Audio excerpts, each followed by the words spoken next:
se mi zdi, da odgovor je pa bolj v tem, da ljudi naučimo, koliko stabilizirati v določenih trenutkih.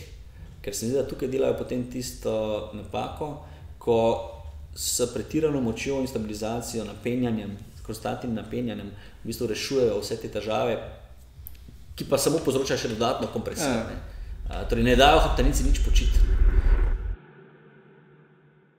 Oziroma nek mit, ki je kar malo zakoreninjen, je to, ko pride stranka prvič do tebe, pa ti razloži, ja, imam težave s hrbtom, prvo ti to pove, da itak veliko sedi, da najbrž je zato, drugo pa zato, ker ne dela vaj.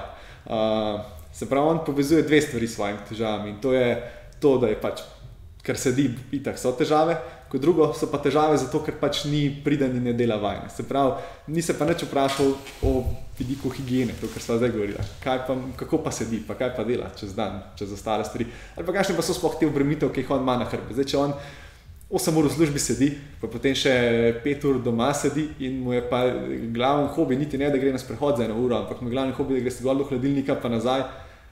A ta človek res rabi tako ekstremno močen trup ali pa ne vem, neko ekstremno moč. Jaz mislim, da jo niti ne rab.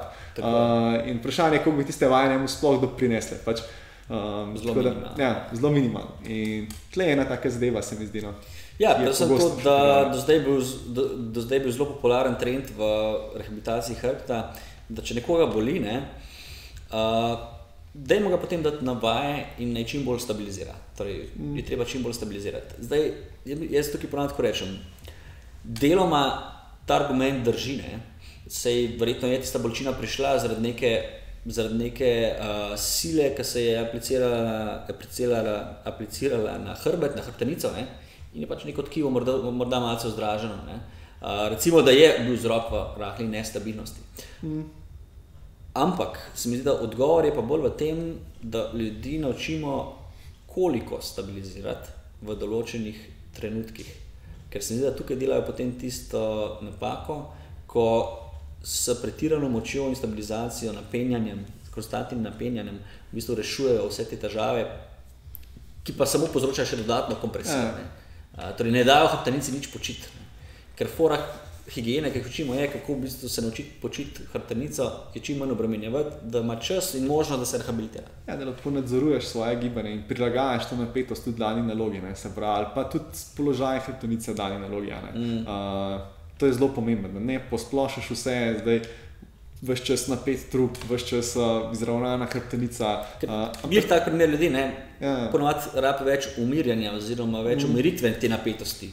To so te ljudje, ki so zelo radi napeti, ki se bojijo v bistvu giba. Včasih treba malo zmanjšati to napetost v tem ledvenem delu, ker oni so že ves čas v preveliki napetosti. Pa še mogoče malo napačno prevzeti gibalni vzorc, ne vem, preveč aktivacije na zadnji strani hrbtenice ali pa preveč v tem abdominalnem delu in to pa lahko tudi posledično dovodi do nekih tudi sprememb na sami strukturi hrbtenice, ker konstantna tenzija na eni strani seveda tudi spremeni podobo lahko diska ali pa kakšne druge strukture.